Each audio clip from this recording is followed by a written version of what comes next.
Yu-Gi-Oh! Can be a difficult game to teach to new players, especially nowadays. Yu-Gi-Oh! Can be very expensive as well. But with enough perseverance and effort, I hope to be able to teach my wife this game of Yu-Gi-Oh! That I really enjoy. Starting with one Spirit Charmer structure deck each and one pack of Phantom Rage, as well as $5 every 2 weeks of sealed product. This is budget sealed Yu-Gi-Oh! Sorry that I couldn't get a opening video up for this. I kind of opened everything before I had the opportunity to record. But here is what I'm starting off with. I have basically the normal contents of the Spirit Charmer structure deck. Then I also have one extra copy of Rhea in the main board. But everything else is just the same. And for those who haven't ever seen the contents of the Spirit Charmer structure deck, it contains Witchcrafter Golem Eryu, Awakening the Possessed Nefarious Archfiend, Awakening the Possessed Great Nari Fire, Familiar Possessed Hita, Win, Asa, Area, and one ultra rare promo version of one of the Charmers. I got Area, one copy of Fairy Tale Sleeper, one copy of Fairy Tale Rella, one copy of Fairy Tale Luna, probably the actual best card in the deck, one copy of Dark Dariado, one copy of Denko Sekka, one copy of Gigabyte, one copy of or the Ranryu, one Nefarious Arch-Eater of Nefariousness, one Nari Fire, one Witch of the Black Forest with the Rada, so it's not very good. One Heat to the Fire Charmer, one Wind Charmer, one also the Earth Charmer, one Area the Water Charmer, one Effect Veiler. Good, just not good in this kind of match. One Raigeki, really good in the early stages, not sure how good it will be in the late stages. Probably still good, because this is all very RNG heavy. One Spellbook of Knowledge, one Dark Ruler No More, another card that isn't very useful right now. One copy of Terraforming, one copy of Book of Eclipse, one copy of Twin Twisters, one copy of Spirit Charmers, one copy of Awakening the Possessed, one copy of Grand Spiritual Art Ichirin, one Secret Village of Spellcasters, one Spiritual Art Aoi, one Spiritual Art Kurenai, one Possessed Partnership, one Spiritual Art Kuragane, this is the worst one in the deck, one copy of Spirit Wind Art Miyabi, one Metaverse, one Unpossessed, and one Solemn Warning. For the unique cards I actually opened up, the only one that's actually ever going to be played in this first match is going to be Nader Transverser, and I'm not even sure if I'm going to end up needing to make it because I'd be taking Charmer cards. It's not going to be that great. And for the side, the special neat cards that I pulled that may end up in the deck eventually is Mutant SD46, Mutant Cry, and then we have the one copy of Dimensional Barrier, which I took out of the deck because it stinks in this kind of game, because there's no extra deck cards. I have the only one, and one Mutant Expansion.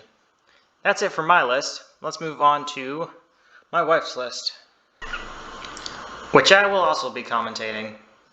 So there's only two slight differences between her list and mine.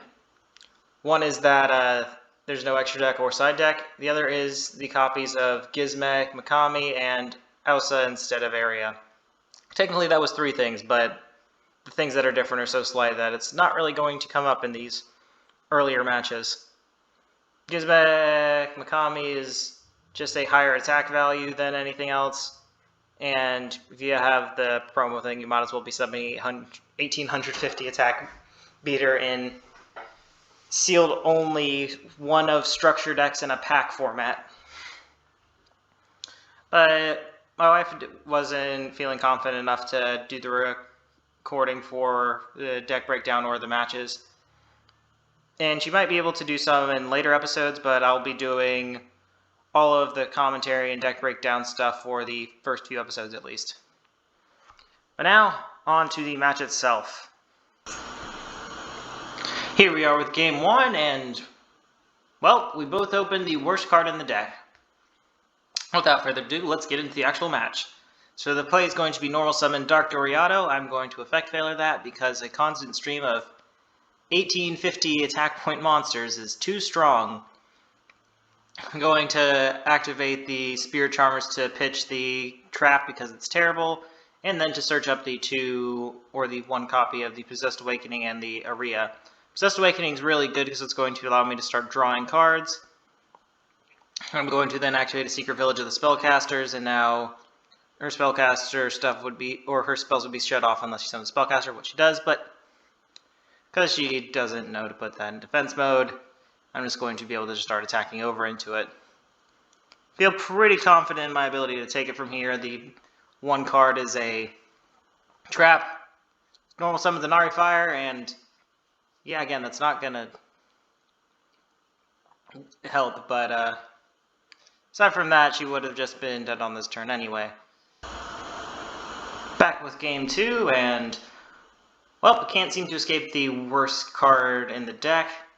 Well, at least she can't, but she's going to start by normal summoning the copy of Win, and I'm going to activate Book of Eclipse, set it to face down defense position, then normal summon Fairy Tale Rella, attack over it, and feeling pretty okay having one of the highest attack values you can in this match. Feels pretty good. At this moment, she normal summons Gigabyte passes turn, and I realized that I never explained to her what setting a monster in face down defense position was.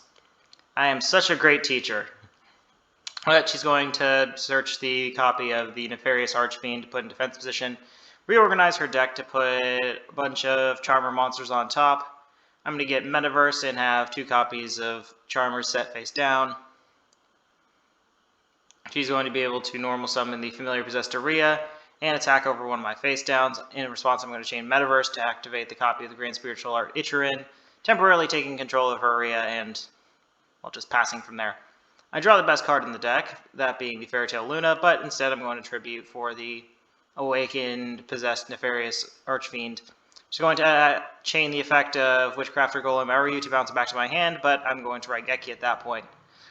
Might as well take one of the best cards in the deck out of the field. Going to get to normal summon Fairy Tale Luna, searching up the Familiar Possessed Aria to my hand, and basically just starting to swing in. Set the copy of that terrible card, and going to, in response to the normal summon of Hieta, chain Luna's effect so I can normal summon next turn. I probably could have just attacked over. This is another example of not setting the card, but I would have had lethal then, but just trying to explain how to set cards in this, or using Yugioh Pro and how setting cards works in general. And finally got it. So this first match already has brought a teaching moment into improving how someone plays the game of Yu-Gi-Oh! It's going to activate the Heat to the Final Charmer effect. Doesn't really matter because I can negate it and then just swing in for lethal with Fairy Tale Luna. And that's match 1. Well, we already had one teaching moment, so I feel like we're slowly making progress. It's going to take a lot of effort on my part and a lot of effort on her part, but eventually she'll understand how to play this game. Hopefully. It's very complicated.